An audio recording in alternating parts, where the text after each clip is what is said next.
शुभयोग शुभकरण शुभ मुहूर्त एवं गुण विश्लेषण विशिष्टाय अस्या शुभदिनो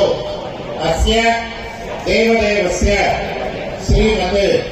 अखिलांडकोटि ब्रह्मांड नायकस्य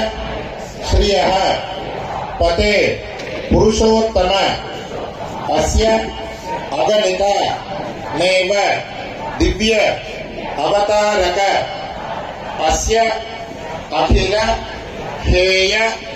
प्रत्यनीक कल्याण गुणाकरस्य अवाप्त कामस्य निखिल जगत उद्भव स्थिति संहार